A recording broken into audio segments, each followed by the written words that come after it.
혹시 특수동물 친구들은 해외 검역을 어떻게 진행이 되는 걸까요? 저희가 또 특수동물 병원이잖아요. 문의가 정말 많이 오시기도 하고 가능은 합니다. 가능은 하지만은 제한적인 게 너무 많아요. 좀 많이 안타까운 부분 중에 하나는 앵무새 부분이거든요. 한국에서 출발한 앵무새는 받지 않는 나라들이 사실 대부분이에요. 왜냐면 우리나라는 그 AI 조류인플루엔자가 상당히 고위험군에 있는 나라 중에 하나이기 때문에 그래서 안 받아줘요.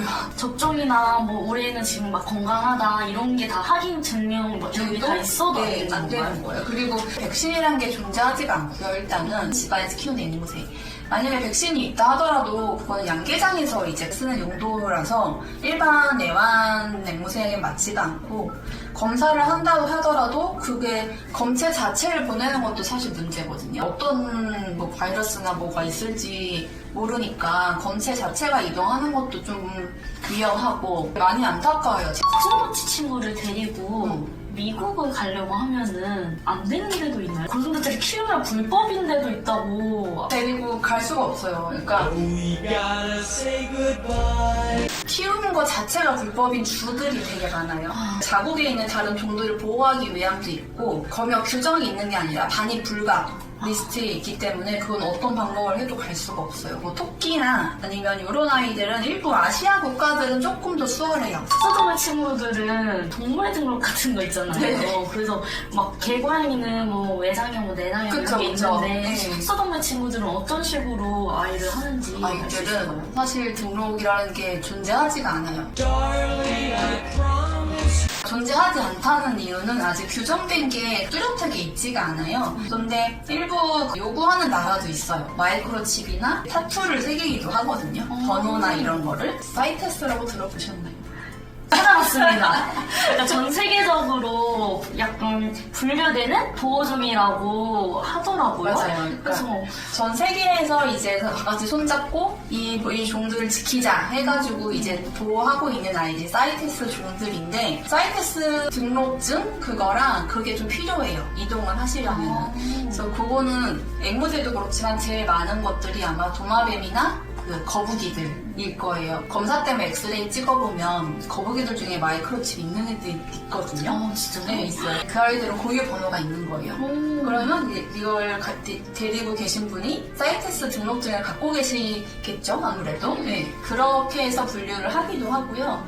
앵무새 같은 경우도 마이크로칩을 요구하고 실제로 마이크로칩이 있는 채로 한국으로 들어오는 이제 아이들도 있기도 하거든요. 제가 판단했을 때는 앵무새들한테 마이크로칩을 시술한다는 건 좀 너무 아프고 힘든 부분인 것 같아요. 마이크로칩을 발목 링으로 대체하는 경우도 있습니다. 이것도 인정은 해주니까요. 전 차라리 그렇다면은 굳이 해외를 나간다면 발목 링을 하시는 것도 방법입니다. 유효기간이라던가 10년 지나면 뭐 다시 뭐 개진을 해야 된다거나 막 이런 게 있을까요? 그렇지는 않을 거예요. 보호자만 변경이 되지 않는다면은 바꿔야 된다거나 그럴 필요는 따로 없으실 거예요. 그럼 같은 가족인데 제가 뭐 양도를 했어요. 뭐 어쩔 수 없어서 양도를 하게 됐어요. 그러면 그때는 또 다시 마이크로칩을 해야 되는 아니에요. 건가요? 그때는 보호자님이 변경된 거니까 그때 또 쓰는 위임장이라는 게 있어요. 그래서 내가 이 아이를 이 사람한테 위임을 해서 해외에 나갔다 온다. 뭐 이렇게 하는 그 절차도 있습니다. 네, 또 궁금한 거 없나요? 중요한 필수 접종이 광견병에 대해서 여쭤볼게요. 네. 특수동물 친구들은 광견병 주사를 맞추나요? 맞을 것 같아요? 제가 봤을 때는 그래도 특수 뭐 동물 중에는 맞는 아이가 있지 않을까요? 있어요. 딱 한 마리가 토끼예요. 토끼요? 토끼예요. 토끼가 네, 생각조차도 못했어요. 이게 토끼한테 광견병을 요구하는 나라는 일본인데요. 그것도 1회 또는 2회를 이제 요구하기도 하고 경우에 따라서는 유행성 출혈을 예방접종만 맞아도 입국이 가능할 때도 있어요. 자꾸 경우에 따라서 시기에 따라서라고 말씀드리는 이유는 검역이라는 거는 정말 시시각각으로 계속 변하거든요. 오늘 규정에 맞춰서 준비를 했는데 갑자기 내일 여기 정부에서 추가된 게 있어라고 한다면 거기에 규정이기 때문에 사실 따라서 할 수밖에 없거든요. 그렇지만 웬만한 규정들은 다 저희가 기본으로 가지고 있기 때문에 크게 걱정하지 않으셔도 되고 정 안 되면 아예 본국에 직접 연락을 합니다. 아니면 항공사에 물어보는 게 빠를 때도 있어요. 차라리. 만약에 해외에 나가셨다가 우리나라로 다시 들어오실 생각이라면 광견병 항체과 검사는 반드시 필수예요. 2년 내로 돌아오실 계획이 확실하다면 항체과 검사를 반드시 받고 출국을 하시는 게 유리합니다.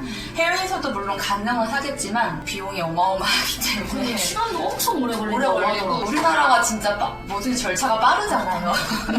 중요한 거는 광견병을 맞았으면은 보통 1년 정도 유효기간이 있잖아요. 이 기간이 넘지 않도록 추가 접종을 해외에서라도 계속 해주시는 게 중요합니다. 궁금증이 해소가 되셨나요? 엄청 많이 해결됐어요, 진짜. 그래서 막막했거든요. 어떻게 해야 될지 몰라가지고. 제가 캐나다 보내드릴게요. 감사합니다. 이거 짱이에요. 저희는 여기까지 하고요. 다음에 또 다른 재밌는 내용 있으면 선생님이랑 같이 찾아올게요. 안녕.